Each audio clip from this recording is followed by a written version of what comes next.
કરીએ આજના મુખ્ય સમાચાર ઉપર। બનાસકાંઠા જિલ્લાના વાવ તાલુકાના આછવા ગામે પ્રાથમિક શાળાના બાળકો વિદ્યાધામના મકાન વિના ભણવા બન્યા મજબૂર।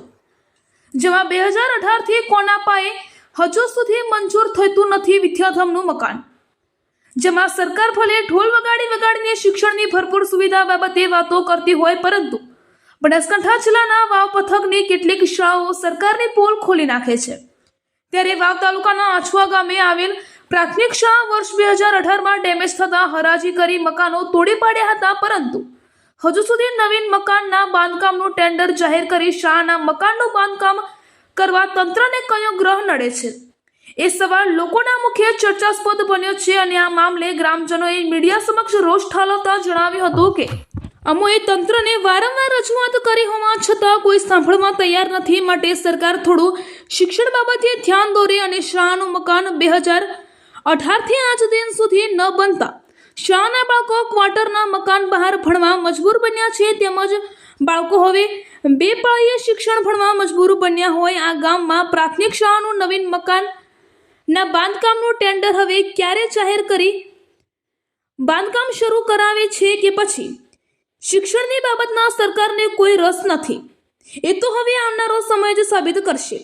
રિપોર્ટર જક્ષી ગુજરાત ન્યૂઝની સાથે કૈયમભાઈ ચૌહાણ, થરાદ લાખણી, બ્યુરો ચીફ, બનાસકાંઠા। શું નામ આપનું?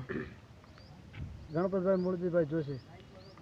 શું સમસ્યા છે અહીંયા શાળાની? અહીંયા આગળ 2018માં પ્રાથમિક શાળાના જે મકાન જૂના મકાનો હતા એનું તોડફોડ થયેલ, ત્યારે એ મકાનનું હજી સુધી પણ કાંઈ એ મકાનોનું રૂમો તૈયાર થતા નથી। એટલા માટે આછવા ગામના વિદ્યાર્થીઓ, જે પ્રાથમિક શાળાના વિદ્યાર્થીઓ છે, બહુ હેરાન પરેશાન થાય છે। એમના માટે વારંવાર રજૂઆતો કરવા છતાં પણ એનો કંઈ ઉકેલ આવતો નથી। હાલમાં અહીંયા જે શાળા ડેમેજ થઈ ત્યારથી બની નથી, તો હાલમાં વિદ્યાર્થીઓ કઈ જગ્યાએ ભણી રહ્યા છે? હાલમાં બાજુમાં ત્યાં આગળ બાજુની સાઈડમાં એક ક્વાર્ટર છે, ત્યાં બે પાળીનું ભણતર રાખ્યું છે, જે સવારમાં 7થી કરે અને બપોરના 11 વાગ્યા સુધીના ટાઈમમાં 8થી ને 5 થી 8ના બાળકો ત્યાં આગળ ભણવા માટે આવે છે, અને બાકીના બાળકો પહેલાંથી કરીને 5 સુધીના બાળકો 11થી કરી અને 5 વાગ્યા સુધી બે પાળીના ભણતરમાં ત્યાં આગળ બાજુની સાઈડમાં તડકામાં ત્યાં આગળ બધે અભ્યાસ કરવા માટે જાય। આ બાબતે કોઈ રજૂઆત કરી ખરી? વારંવાર રજૂઆતો કરવા છતાં પણ કંઈ એનું નિવારણ આવ્યું નથી। હવે શિક્ષકો પણ એના માટે રજૂઆત કરેલ, અને અમે પણ ઘણી વખત ગામમાં પણ રજૂઆત કરી। કાલે આવેદનપત્ર ગાંધીનગર કાલે આપેલું, પણ હવે એની રજૂઆત હજી સુધી ટેન્ડર કંઈ પાસ થતું નથી, અને છોકરાઓ વિદ્યાર્થીઓ બહુ હેરાન પરેશાન થાય છે। સરકાર પાસે શું અપેક્ષા રાખો છો?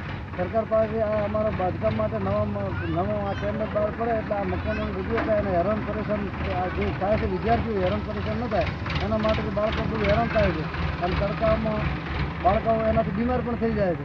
એના માટે અમે ગામના રજૂઆત કરે છે કે ગમે તે રીતે આ ટેન્ડર પાસ કરીને આ મકાનનું બાંધકામ ચાલુ થાય એવી અમારી ગામની સર્વેજનોની રજૂઆત કરવામાં આવે।